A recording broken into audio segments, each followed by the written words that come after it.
tantangan apa yang paling berbahaya untuk Indonesia saat ini? Politik identitas. Dasar pengecut, kader busuk Nasdrun, fitnah Ahok biang keladi politik identitas, bukan Anies Baswedan. Denny Siregar mau ketawa takut basah. Ditulis oleh tim redaksi jurnal, dikutip dari berbagai sumber. Lahirnya pemilu Jakarta yang seperti ini, sebetulnya faktor utamanya bukan Anies loh, tapi Ahok. Orang Kristen, Cina mengutip ayat Al-Quran, berangkatnya dari situ. Yang menafsirkan ayat semaunya, di sini sebetulnya titik tolaknya. Apa nggak tahu ini dilupakan yang menjadi penyebab. Lalu kemudian ada reaksi. Dari aksi Ahok kemudian ada reaksi. Reaksi yang berbau agama itu kemudian dijadikan satu framing seolah ini politik identitas dan dialamatkan kepada Anies. Ini yang harus kita bantah. DKI tahun 2017 nggak sedikit pun memberi pelajaran, dan seharusnya semua partai politik, semua ketua partai, semua calon pemimpin baik nasional maupun daerah sudah sama-sama kompak mengeluarkan statement bersama untuk menolak politik identitas. Karena politik identitas itu kejam dan merusak keutuhan bangsa. Biarkan hanya ada satu bapak politik identitas, jangan ada dua, apalagi tiga. Banyak lagi bukti soal inkonsistensinya ucapan dan tindakan Anies. Dan ini bahaya, jadi pemimpin pada level apapun bahaya. Teman saya bengong, saya juga bengong, kami semua bengong. Ketua DPP Partai Nasdem Effendi Choiri getol bela Anies soal adanya tudingan yang menyebutkan bahwa Anies Baswedan menggunakan politik identitas dalam kemenangannya di Pilkada DKI Jakarta. Pernyataan tersebut dia lontarkan sebagai jawaban dari pertanyaan Boni Hargens yang menuding Anies menggunakan politik identitas di Pilgub 2017. Menurut Choiri, adanya politik identitas saat itu bukan disebabkan oleh Anies, melainkan karena dipicu oleh pernyataan Basuki Cahayapurnama alias Ahok. Lahirnya pemilu Jakarta yang seperti itu sebetulnya faktor utamanya bukan Anies, tapi Ahok. Orang Kristen, Cina mengutip ayat Al-Quran, berangkatnya dari situ, yang menafsirkan ayat semaunya. Di sini sebetulnya titik tolaknya, kata Choiri, dalam acara Indonesia Lawyers Club yang ditayangkan melalui YouTube Kamis 17 November 2022. Dari apa yang dikatakan Ahok itu, kemudian memicu reaksi dari umat Islam yang merasa tersinggung atas ucapannya. Namun lawan politik Anies menuding bahwa saat itu reaksi yang timbul dari pernyataan Ahok dianggap sebagai politik identitas yang dialamatkan pada Anies. Choiri pun mengatakan bahwa Anies tak pernah melakukan politik identitas. Lantas ia pun menuding bahwa Ahok biang keladi dari politik identitas. Menurutnya, gerakan aksi massa yang menuntut Ahok diadili atas pernyataannya pada saat itu merupakan gerakan yang wajar, sebab itu bentuk protes dari masyarakat yang mayoritas beragama Islam. Kacau betul pemikiran kader Nasdem yang blow on ini. Sungguh mapet nalar mereka, sampai memutarbalikan fakta demi membela capres idaman mereka. Entah apa yang telah merasuki nalar kader-kader Nasdem ini, akan tetapi cara mereka memframing Ahok sebagai dalang dari politik identitas justru semakin membuktikan bahwa Partai Nasdem sekarang memang diisi dengan gerombolan kadrun radikal. Yang tak habis pikir, dulu jelas-jelas Nasdem adalah partai nasionalis yang dipenuhi dengan kader berkualitas, sehingga dukungan mereka berkiblat pada rasionalitas dengan mendukung Ahok. Tapi lucunya, kenapa sekarang malah banting setir mendukung bapak politik identitas? Inilah yang menjadi alasan kuat mengapa Partai Nasdem yang sekarang lebih layak disebut sebagai partai kadrun ketimbang partai nasionalis. Bahkan pegiat media sosial Denny Siregar pun ikut angkat bicara perihal langkah blunder kader Partai Nasdem tersebut. Dalam unggahan Twitternya pun, Denny merasa geli sampai tertawa terpingkal-pingkal dengan tindakan konyol Gus Coy tersebut. Pasalnya, apa yang dilakukan kader Partai Nasdem ini benar-benar keterlaluan. Saya benar-benar kehilangan fokus. Apa yang dilakukan kader-kader Nasdem ini sama halnya dengan berusaha menggosok kerak jamban pakai sabun colek. Sebab saya pikir motif mereka membela Anies mati-matian sampai memfitnah Ahok adalah cara busuk untuk membranding capres idamannya. Bahkan dengan jelas bahwa Anies memang sudah melakukan blunder besar dengan meraih kemenangan di Pilkada DKI Jakarta tak hanya lewat politik identitas, dengan membawa-bawa nama pribumi dan non-pribumi, tapi juga politisasi ayat dan mayat yang kental aroma busuknya.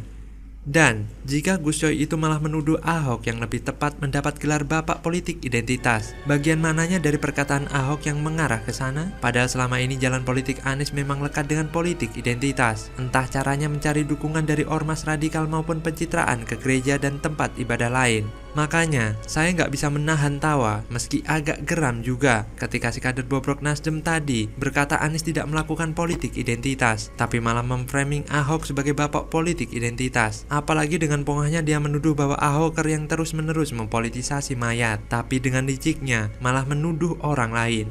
Apakah ente sehat Gus Coy? Apakah sejak 2016 akhir sampai sekarang Anda di goa sehingga tidak bisa membaca berita? Saya merasa ada upaya cuci tangan dan bersih-bersih noda dari para pembela Anies lewat kata-kata tadi. Pembelaan serupa rasanya masih akan terlihat semakin masif dilakukan setidaknya sampai 2024 nanti ketika bapak politik identitas itu maju sebagai capres.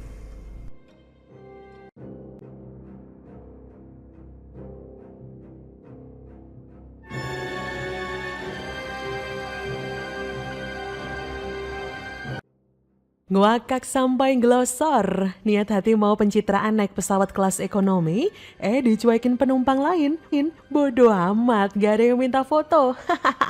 Kasian.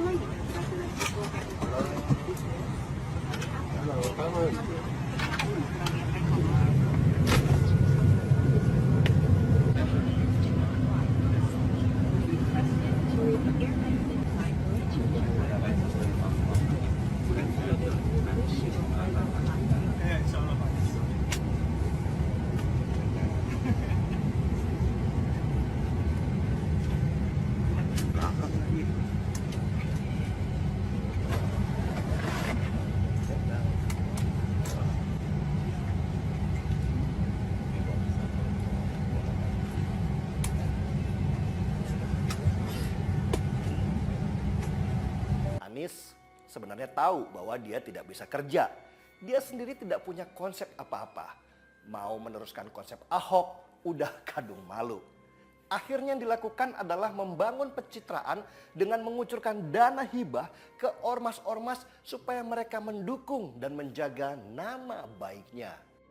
Pegiat media sosial Muhammad Guntur Romli kembali mendadak menyinggung mantan Gubernur DKI Jakarta, Anies Baswedan saat menaiki sebuah pesawat.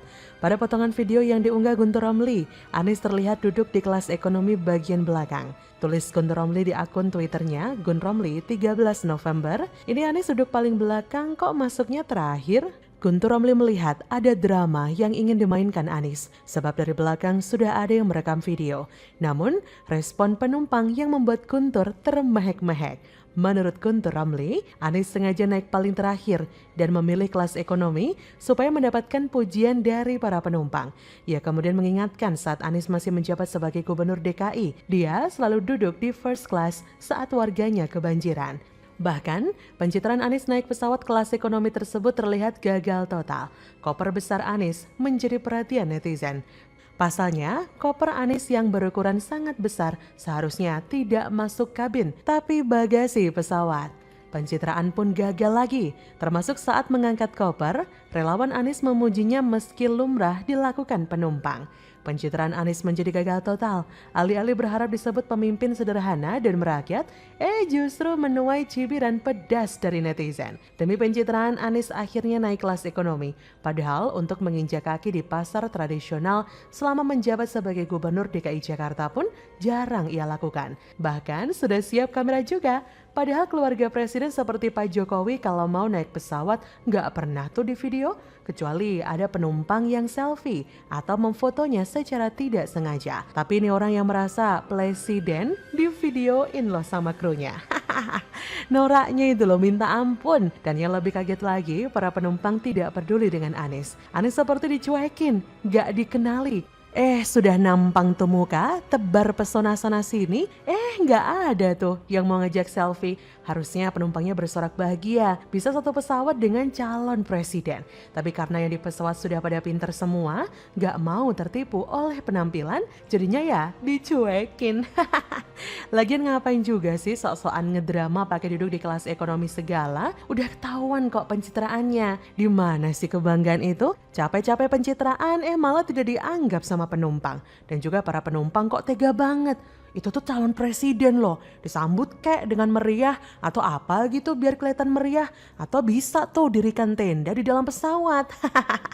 Video itu kelihatan banget settingan. Sepertinya Anies menyuruh anak buahnya untuk merekam saat ia berjalan membawa koper dari belakang. Tujuannya tentu saja pencitraan supaya bisa dibilang merakyat dan pro rakyat. Miris memang sekali bermantan Gubernur DKI Jakarta pilihan 7 triliun umat 212 dicuekin sama penumpang. Para penumpang sama sekali tampak pasif dan tidak ada reaksi dengan kehadiran Anies di dalam pesawat. Para penumpang juga seolah tidak peduli ada ex-Gubernur DKI yang ngetop itu lagi jalan masuk ke dalam pesawat. Mereka sibuk dengan kegiatan masing-masing, dengan gadget di tangan mereka masing-masing. Ada sih 1-2 yang melirik, tapi gak minta selfie juga.